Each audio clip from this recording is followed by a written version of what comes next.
Welcome to the Anti-Architect Podcast. I am your host, Christian Giordano. As president and owner of the design firm Massey Knakal, I am driven by a quest for learning and radically changing the industry. With this podcast, I'm hoping to improve the industry that I'm so passionate about by taking a critical look at how architects work through a variety of voices and shared experiences.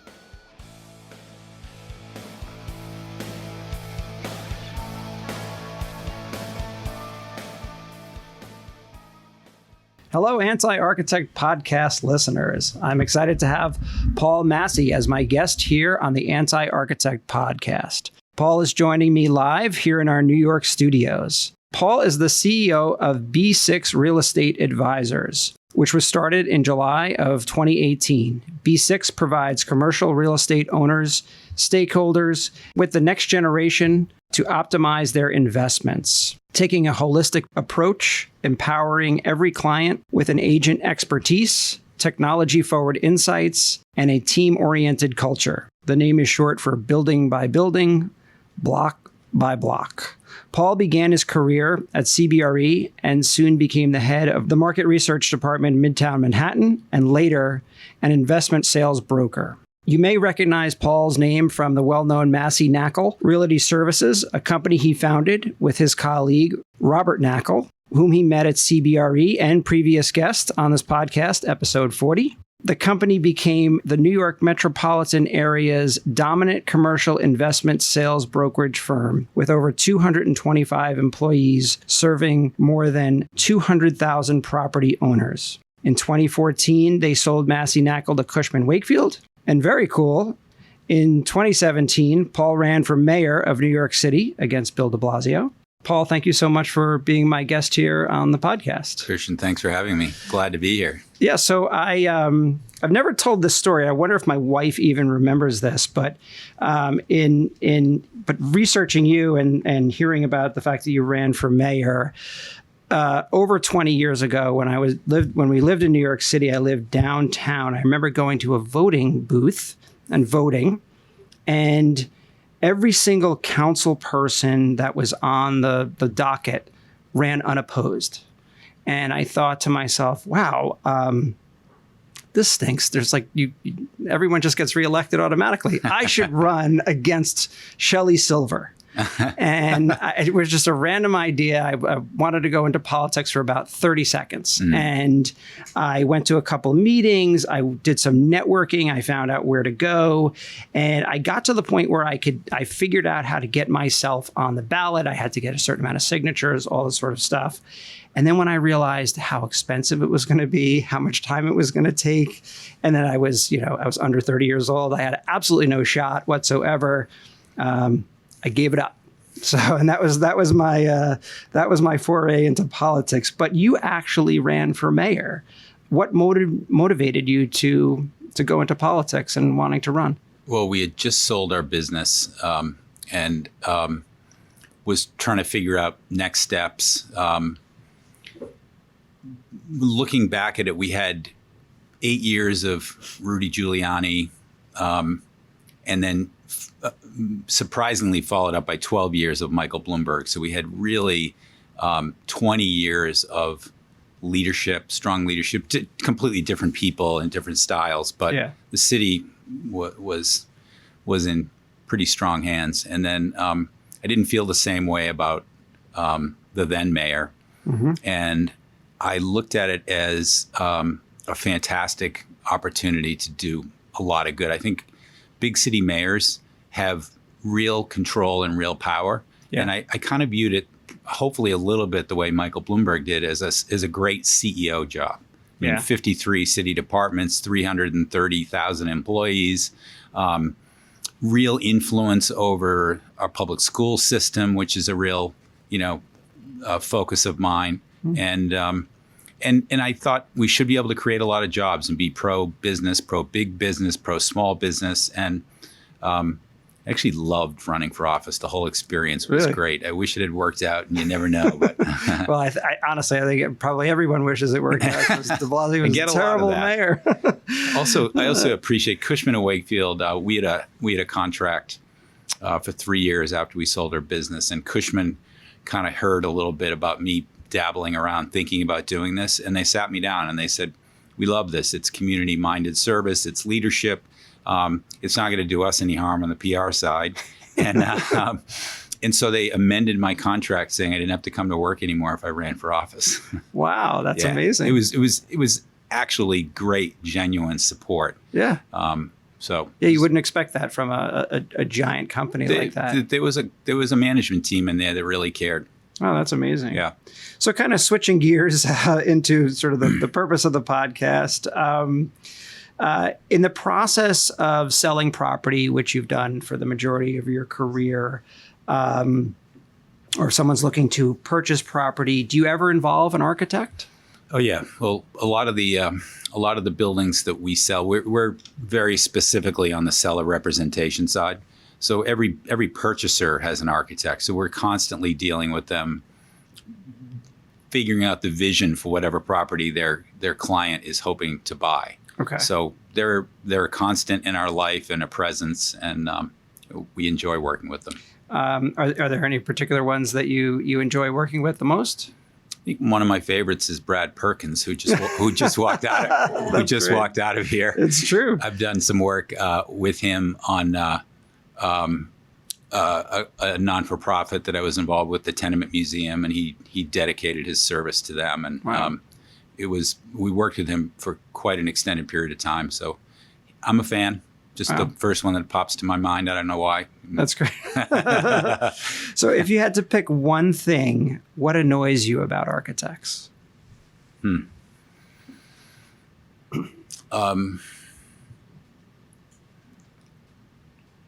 Sometimes I think they can, occasionally they might take a while to get with the vision of the client. And you see that friction a little bit where they'll come in with projecting what they think might happen with the building, and you watch the adjustment between them and the client. And the better ones are really great listeners. Right. No, that's a great answer. Yeah. Yeah. I could see that. As far as, you're in the position a lot, I would assume, to recommend architects. How do we architects, how do we get on your radar? How do we get on brokers' radars? How do we kind of get more involved in the commercial real estate world so that we can be a resource for you all in the real estate world? Well, I think specialization is always a great thing. And that probably goes for anybody in any business. Mm-hmm. The more specialized you are, so that if we understand that an architect has a talent in multifamily development, and again, depending on what the project is, would recommend someone we know has a skill set there. So I think the more that an architect can identify themselves as having a specialty, I know your firm has multiple specialties, which is a great thing. But if we know that you're in that space, we'll recommend you. Got it. Okay. Yeah. And then how can we help you do your job better? What do you need from us that makes you, whether it's close a deal or, get in front of a particular client? How can we help you? So a commercial real estate broker, in my mind, is really a marketing agent, right? So since we're always on the sell side, we're really marketing a property. And oftentimes we have a vision of what might be the highest and best use, and we lean on architects to bring that to life without building it. So that's right. A big benefit to us, and we're not afraid to promote the architect when they do that for us. Yeah, I always tell the brokers that I'm friendly with, or even those when I meet, hey, anything I can do, if it's a test fit, if it's a programming thing, if it's a new building zoning or a massing study, whatever I can do to help you all get ultimately get the building or get the job, whatever that might be. And if you can turn around and, give me a shot at the actual project, that's all I can ask for, and it seems to work pretty well. We spend a ton of our time doing a similar thing where a lot of people need to know what their property are worth. You can't look online to see the value of the building necessarily.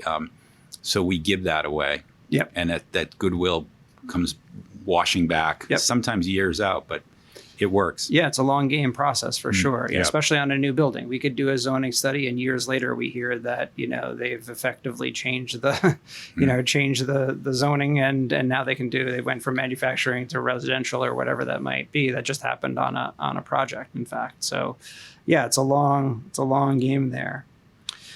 So you and I met for lunch a few months back, and when I told you I had your former partner on the show, Bob Knakal, you said I need to come on and add to that story and have some fun. And so, are you and your former business partner still friendly? Best friends. You are. That's Yeah. great to hear. We had 5 years, a little less, 5 years at CBRE, starting out as kids. Literally, we were both in college. Working for them, coincidentally, didn't know each other in our respective hometowns. And then we had 26 years of Massey Knakal, so really 30 plus years. We had fun every single one of those years. That's great. Yeah. And so I know, like with my business partners, there are things that we all individually do well. I do certain things well. Some of my partners do other things better than me, for sure. There are things that I don't like to do that I know that I rather them do because they do it better. And I think that's healthy in a partnership, for sure. What made you and Bob great partners over those years? Well, we started off in the same place. We both grew up super modestly. And so we kind of wanted the same thing. And early days, we very quickly shook hands and informally partnered at CB. So we split everything we did together. I think we were the youngest people at the company at the time. And we thought, well, let's volunteer for investment sales. They were looking for investment sales brokers to differentiate ourselves from the leasing brokers. But so we started out. And then probably before we were too young to know any better, we got frisky and went and started our own company. And over the years, I don't think we even noticed it as much, but we drifted to different things within the company. I loved kind of the day-to-day management thing. Bob didn't, but was a super broker, super salesman. So he was an engine that drove the firm. And so I think there was magic in us kind of growing a little bit apart, but, picking up, symbiotic talents and chores and duties. And he's also like way smarter than I am. And, the Wharton School, the 3-dimensional chess, photographic memory. So we would have meetings once a week, and I would be filling him in on the good and the bad. And I was pretty disciplined about doing that. And most of the time he was bouncing around wanting to get out of those meetings. But once in a while he'd say, if you push that lever, you're going to get hit in the side of the head from over here, and you don't even realize that you might be doing that. And, so he saved me from a whole bunch of strategic blunders, I'm sure. Did you guys know that you were both so entrepreneurial, kind of coming out of school and at CBRE, or did this just sort of happen? CB had a lot of great things, like a focus on specialization, like ultra specialization. They had leasing territories, they had sales territories, they had people sticking to a discipline, and we kind of both liked that a lot. But occasionally they'd break out. I mean, it's very hard to manage some business that big where, someone might fly into town from Beverly Hills and represent someone buying a building on Madison Avenue, not including us. That was our territory. And that just drove us nuts, because not only did we not get a chance to add value, it just kind of busted up our concept of we should be very concrete with how these territories work and how we share information and how we share money. And so that boiled our blood a little bit, and kind of pushed us to want to, just do our own thing. Can you explain the difference between, the different types of brokers, right? You're the sales side. Yeah. Right? You sold properties.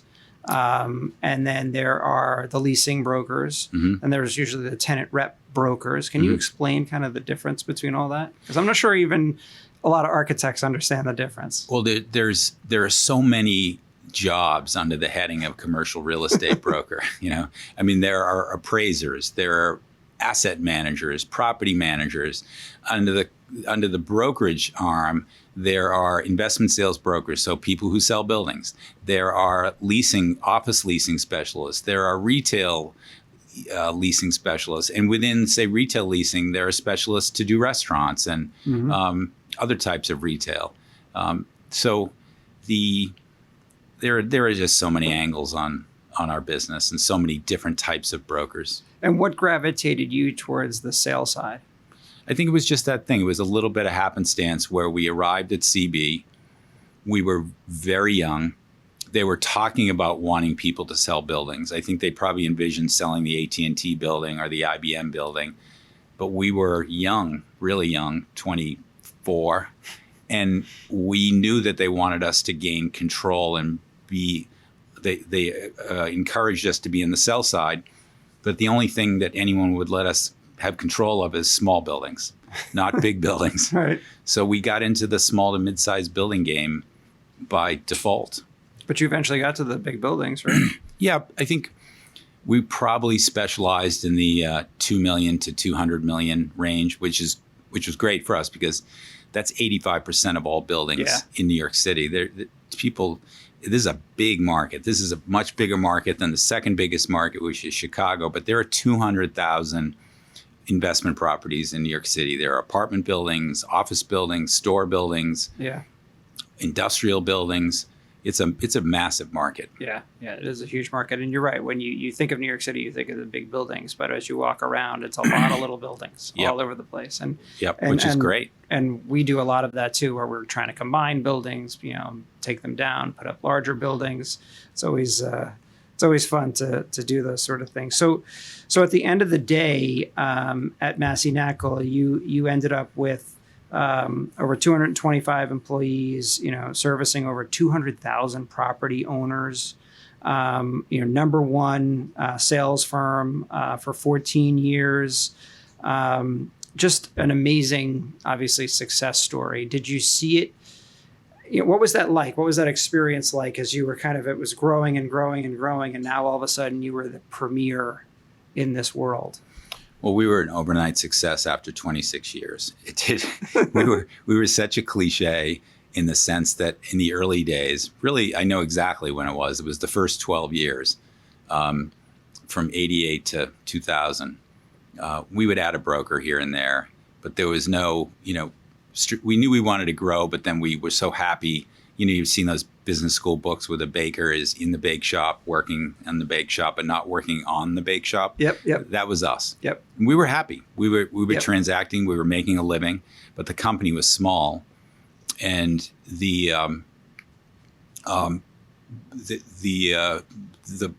with a small services business in New York City, there aren't any big profits to speak of. Mm-hmm. So we got more and more frustrated, and then a national company came in town. I think our gross revenues in 2000 were around $5 million.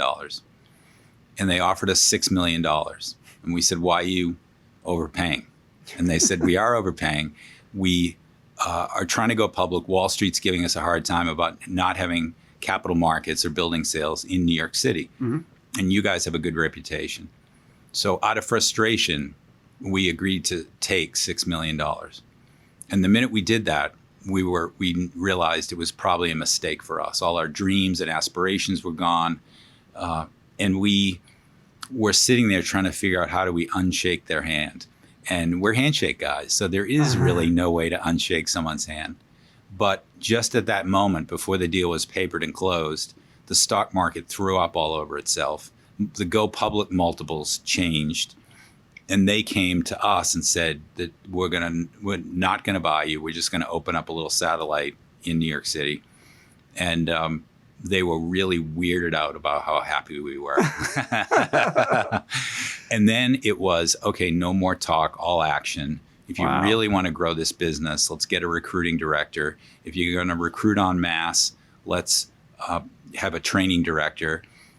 Paul's doing the books on the dining room table on Sunday afternoon instead of playing with the kids. Let's get a controller. And from roughly 2000, once we get through 9/11 in 01 to 2007, we probably made a bunch of mistakes, but the market was so hot. What happened right after 9/11, which was, emotional for everyone, and everyone has their story about that. But interest rates tanked. So property values skyrocketed. Our revenue went from 5 million to 57 million in a 6-year period. So then we had not a huge business, but we had a nice business. Yeah. That's a great story about selling and getting out of it at the last minute. Thank goodness. Yeah. So that is one of the hardest things is for the baker to get out of the bakery, right? And absolutely. And because all your muscle memory is sell, and we were happy. Yeah. We were happy. We didn't say we're really super frustrated. The frustration built. Yeah. That's extraordinary. So you eventually sell the company to Cushman way down the line, obviously, when it had tremendous value. What prompted that? I think the partners, there were 10 partners. I think they were thinking about a liquidity event. I think Bob, I remember I had a conversation with Bob. He's the most absolutely polite person in the world. But he kind of had a sense. He thought maybe we'd sell in 07 at the last top of the market. I was probably slightly emotional for a brief moment and talked him out of that. But we kind of knew at some point that a liquidity event would be good. So he said to me, and this was probably 2 years earlier, he said, in 2014, you're going to be 54 years old. Everyone's going to think you're a hotshot manager. If we wait until you're 70, which is what I think you probably want to do, we will. I don't know about that. And I said to myself, if he has to ask me a third time, that probably isn't going to be good. And I think you owe a debt of loyalty to a 50% partner. So we agreed to sell, and it was, ridiculously good timing. It was beneficial to Cushman. Okay. Immensely beneficial to them because they didn't have a real strong capital markets group in New York. So that helped them. And we didn't know it at the time. They were contemplating a sale of the whole business. So that really helped them. And bolstered them. The multiples that they paid us and the multiples that were trending at the time put a really good valuation on the whole company. So the then owner of Cushman got, a real benefit from that transaction that it would, was hard to see unless you really know behind the scenes what was happening. Yep.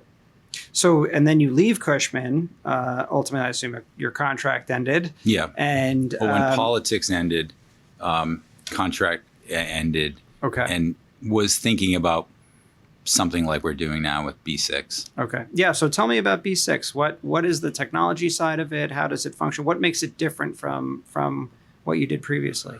You always have to have something where you're hopefully changing the world a little bit, something you're passionate about. I think we want to build a business where there's a robust debt brokerage arm attached to it. That's a difference. We had a good debt team at MK, but we hadn't really built it out. I'd like to see that built out. Okay. The tech side for us are two things. We have a custom CRM system. So because every one of our agents works in a defined submarket or territory, which is great because they know it well and they can execute better. But they each have their own business within the business. So the CRM system that we have shares all data on every client. So we know what we're talking, who we're talking to, and can share that information openly because our people don't compete with each other, which is really neat. Yeah. And I think completely unique to the industry. So that part of technology is great. We're also focusing on what really is an arcane and inefficient sale process significantly from the legal side, but also just the entire sale process. And I think getting back to Massey Knakal, one of the great things we did is we collected a lot of data at MK because we had a lot of boots on the ground, and they fed us sale comps, development comps, land values. We published that information and gave it away to the marketplace for free. Okay. So that made us the trusted authority about the business we ended up having a big lucky market share in. So it was kind of a second moat around the business. So it was very daunting for people to think about competing with that. I think, but we always knew there'd be a Reonomy or an RCA or a company that was going to give this information away for, not a terribly expensive amount of money. So we had a 10-year head start on that. So that was good. So we think our business is going to be accelerated by technology, where a war room can have everything a buyer could need to know in one place, including a PSA that's standardized and a lot of attorneys would like to use or would be willing to be on either side of it. Title reports, environmental reports, so that, think of a world where someone could approach us and say, I've got 3 days left on my 1031 exchange, and we show them a couple of dozen properties that we've pre-certified, where they can quickly understand and know exactly what they're getting and not make a mistake about what they're buying. Yeah. So I think that acceleration is going to happen. I think other people are thinking about it and working on it, but we've got such a sizable platform that we can probably do that. And, again, I think it's really important for whatever business you're in, whether you're an architect or a real estate broker or anybody, to set yourself up so when technology happens, you're smiling. Yep, exactly. You're actually in our technology lab here in our firm. So I agree 100%. It's not only for us, is it in our mind, we're catapulting the industry forward in the way that we've connected design and construction documents and visualization and our clients all within one platform. But it's a great sales tool for us too. If we show up and we show up and we show what we can do what a normal architect does in 3 weeks, we can do in 3 hours. It's a home run every time. We hit it out of the park. So I totally agree. A little bit about your backstory. Where'd you grow up? What did you want to be when you were growing up? Where'd you go to college? Grew up in Boston, a great place to grow up. All my friends up there think New York's very cool, but I think being able to get to skiing in an hour or the Cape in an hour is a really good thing. My whole family, I came from a big Irish Catholic family, so I think I have a relative in every town up there. I went to a fantastic high school, the Roxbury Latin School, which was a day school in the city of Boston, the oldest school in the country, 1645. Okay. But the coolest thing about it was it had a significant endowment. It had some very successful, generous alums. So at the time, Boston was the city of brotherly hate, where there was federally mandated busing. Every town was significantly probably a one-way street. And Roxbury Latin took a couple of kids from every town, threw us all together. Huh. So if you had any biases, which many of us did, me included, you had to lose them pretty fast. Otherwise, you weren't going to survive. Wow. So it was fantastic training for, first a good education. Latin almost was my undoing. But really great training, if you think about it, for being in the rainbow that's New York. Yeah. Right? So that was great. I went to school in upstate New York to Colgate because it had my sport, which was wrestling. Ended up having a great experience there. And then the segue to real estate was I was involved with the fraternity, and there was an alum who was supposed to come around and make sure we weren't burning the house down once in a while. And he asked me what I was doing for the summer, and I bragged that I was manning a shovel for one of my dad's contractor buddies for $10 an hour, which was all the money then, like a lot of money, cash money. And he said, no, you're not going to do that. And he was a national accounts officer at CBRE. Oh, wow. And he said, I'm going to get you a job doing our data bank, which is the tenant tracking system they had at the time. And they would send college kids out to walk up and down buildings and tell them where the tenants were. Oh, wow. And I did that, and I loved it. And I saw there was a guy named Rob Griffin who was sitting next to me 2 years out of BC and killing it. He's now the CEO in Newmark in New England. And so he was my role model. Once I saw him and how happy he was and what he was doing, Yeah. I had to work there. And how'd you get down to New York City?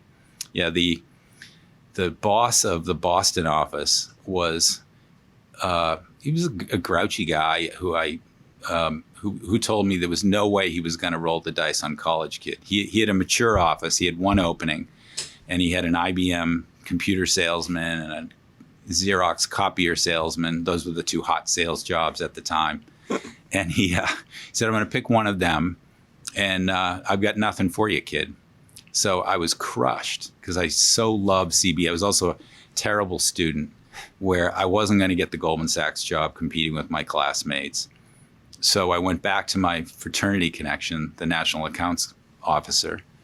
And he said, well, that's the bad news. The good news is we're brand new in New York City and they'll take anybody down there.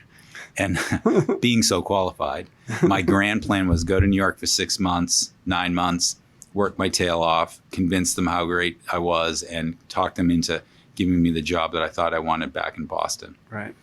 The manager who rejected me ended up being the grand poobah of the East Coast. He got a high-level management job, and one day he knocks on my desk at CB in New York and says, I guess I screwed up, right? And I said, no, I owe you everything. That's great. And I heard you're an amateur boxer. Is that true? I've always had some Cool. sport to play with. This busted my fingers up lately. I'm into jiu-jitsu. A couple of us in the office are being trained by a great young guy who we have a lot of fun with. Jiu-jitsu is a great skill that builds upon itself. So you learn moves, you learn techniques, and when you walk out of the class, you realize you've also had a fantastic workout. Oh, I'm sure. So I'm sure. Yeah, really fun. So let's talk a little bit about real estate today. I'm friends with a lot of real estate developers and some family friends that have developed real estate. And how bad is the state of commercial real estate today? And it's funny, I kind of prepped for this over the last couple of days. And then this morning on CNBC, I heard Howard Lutnick today say that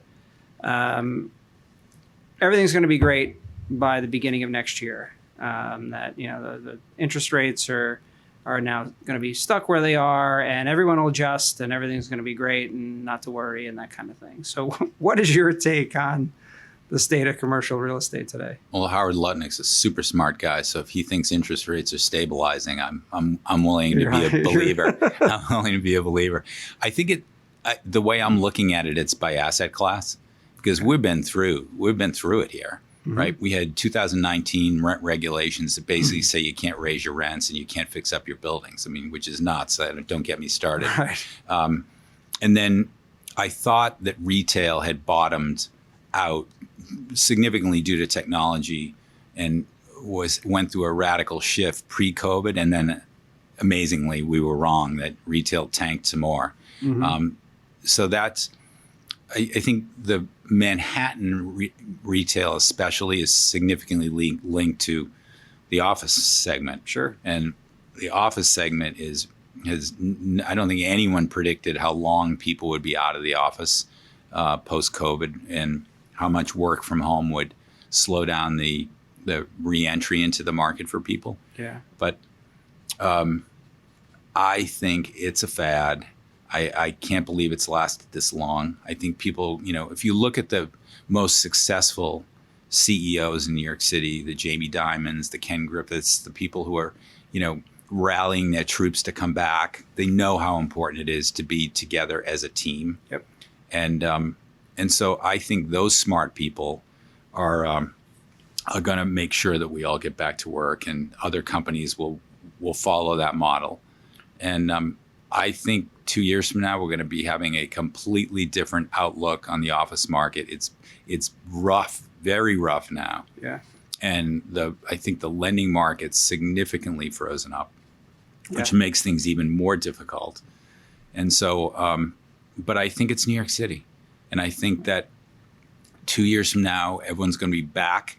No one will even have a memory of how rough this was right now. But it's going to take some real hard work to get things in order on the office side. Yeah, and I mean, I talk about this all the time. I'm big on it on LinkedIn, and I get a lot of traction with this. I've been a big proponent of coming back to the office for a myriad of reasons. One is that it's important, I think, for the culture of any company to be in the office. And we've done a good job here at Mancini Duffy to get us to where we are, and it's made a huge difference being back in the office. The other is just for New York itself. I mean, as a duty to New York, to be here to support all of the retail, to support the restaurants, to have that day-to-day traffic. And I do believe you do better work in an office. Look, it's New York. You can have 10 meetings a day. Where can you do that? Yeah. You know, it's a market 10 times the size of most cities. It's fantastic. Can you explain what it means for building owners to not be able to refinance their debt? Yeah. So if and why this is a big deal coming up? Well, there are multiple things going on, right? The lending climate is, is significantly frozen up because banks are worried. With the banks that have failed, a lot of those were, I'm generalizing, but a lot of those were predicated on bad real estate bets, right? Lending too long and too at rates that aren't going to hold up with interest rates that increase. So I think most lenders are being very, very cautious right now, and we're minus 3 significant banks that affect, to some degree, New York City. So I think that if values have dropped by 20 or 30%, when you've got a loan maturity, you're going to have a loan to value problem. You're going to have you're going to need more equity to reset a loan on the property. So people are struggling with that. Interest rates are up, so the payment's going to be higher. So your debt coverage ratios are all out of whack. So I think it's going to be a super challenging time for. So why is a building worth less all of a sudden? Let's say where. I guess it's not all of a sudden. It really is the last 3 years and due to COVID. So let's say I have a typical office building, and now for whatever reason it's only 50% full. Does that mean it's lost 50% of its value? No. Well, buildings have replacement value too, right? But if you've got cash flow that's diminished by 50%, nobody's going to lend you the same amount that they did 2 years ago. So that's the real driver of this. If the values are momentarily down, you're going to have a very difficult time resetting your loan. Right. But it doesn't mean everybody has to reset. It just means that it depends on your timing. No, but most commercial loans are 5 years, max 7 years. Okay. So the reset comes at you pretty quickly. Yeah, I could see that. But so in your mind, are there opportunities in a market like this? People that have tons of cash on the sidelines. Of course, if you believe what I believe, you'd go out and buy a vacant giant office building, or find a partner who wants to do the same thing. And we have a lot of clients who are in that boat. They're out there. Yeah. Yep. Barry Sternlicht from Starwood was in the press today saying he's ready. I think smart people like that will be jumping in. Yeah, and it won't be long. Oh, that's good. That's good to know, because we have clients in the same boat where they've got strong balance sheets. They don't do much. I mean, they obviously finance their debt when they, in certain circumstances, but they have plenty of cash on the sidelines, and they're going out and they're buying, office parks, and they want to repurpose them, or they're buying buildings adjacent to a building that they already own because they know they could build a parking deck and then, redevelop this thing as a residential or something like that. So there's a lot of opportunity there. How can architects figure out where those opportunities are and who those people are? Well, I think, again, if an architect has a passion for office or retail development like your firm does, I think that we can identify who's buying in the market. As a company, we're out there, and good real estate brokers will help you with this. We can tell you who's active buying in the market now. That's a very important thing to know. Yeah. Right now, especially. Yep. So we, as a team, we're sharing that information. That's a topic of our upcoming sales meeting next week where we're going to be discussing in each submarket who's a buyer. Right. So we're happy to share that information with you. Great. Is there anything sort of post-COVID that building owners should be doing to their buildings, assuming they can afford it? Are there amenities that you see buildings needing right now as opposed to, pre-COVID? I think as it relates to COVID, probably I think we're over that. But I think there's been a huge move towards amenities for office tenants to lure people back. Okay. And why not? I mean, we live there. We live in these buildings. Why wouldn't we have community space? Why wouldn't we have, gyms or, have been common, but restaurants, all kinds of things. Yeah. I think some of the major projects that you see really rely on luring people back with amenities. And what's wrong with that? Yeah, I agree. It's a great place think about where we had lunch, right? I mean, that whole complex is amazing. Yep. And they dedicated a ton of space to just the public, basically, which is pretty extraordinary for real estate, for-profit real estate developers. So yeah, that's One Penn. They've done a fantastic job with that. So a couple more questions. So I do get annoyed with sort of the constant reports that New York City itself is just, terrible, right? It's dirty. It's always been dirty, right? There's always been homeless, or it's not safe. I think it's not as great as it was, back several years ago in terms of that. But the tourism is back. The restaurants are back. The nightlife is back. I mean, you can't get into a restaurant there. It's so crowded. All of that is sort of booming. If you were mayor, what would you do to really begin to turn the corner for New York City? What would be the things that you would change right now? Well, look, I think Eric Adams, Mayor Adams, I mean, he's a cop. So I think he's got a completely different relationship with the police force, and I think you can feel that. I think the city feels safer. I think he's also got empathy for homeless people, and he's probably not afraid to help them aggressively to get, if so many of them are suffering from mental health issues, I think he's trying to help them. And so those are two really fundamental things that have improved over the last couple of years. Yeah. And I think they really needed to, because when things had deteriorated so much, we're such a center for tourism. People felt very uncomfortable and just walking to work. Yeah. So I think the quality of life has improved in New York. We know what good quality of life looks like, thanks to Mayor Bloomberg. Yep. But another thing that I would focus on that people don't think about enough, in my view, is our public school system. I mean, we have some good public schools in New York City, but many of them are just not. And there are 1 million kids in those schools. And imagine a place where we had a program like a Peace Corps where we attracted and we became the hot place to be a young teacher. I mean, think of how that could turn around the experience. And then you have a dynamic, educated workforce as a result of good public schools. Yeah. So then we're all of a sudden very, very appealing to major corporations who want to move here. And we've got a workforce that's ready to work. It's just, it's one thing after another. Those are the things I think about New York City. But that's a great way. Yeah. Bottom up kind of thing. Yeah. Absolutely. Yeah. Fundamental. Yeah. Who doesn't want to think about, wouldn't it be great if most public schools were successful in helping kids? Yeah.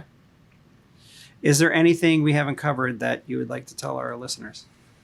I think we've talked about New York and what a great city is so much, but believe it's going to be, we're going to get through our economic struggle that we're momentarily in. It's always going to be New York. It's the light to the moths. Even when the kids weren't coming to the office, they were swinging from the rafters down in the East Village, having a great time. It's true. I don't think that's ever going to stop. I think kids are always going to want to be here. Yeah. And, we're a city of immigrants, too. We're a city of immigrants. We have a very diverse workforce at B6, at our new company. A lot of people have come to New York and appreciate what New York City is. And if you think about the world, how lucky we all are. Yeah, it's true. Well, Paul, thank you so much for being my guest here on the Anti-Architect podcast. And thanks for sharing all your insights in commercial real estate and helping shape New York, in all honesty. So I really appreciate it. Thank you. Great to be here. To see and read more about Paul, you can visit the B6 Real Estate Advisors website and on Paul's LinkedIn, Paul Massey. So thank you so much. Thanks.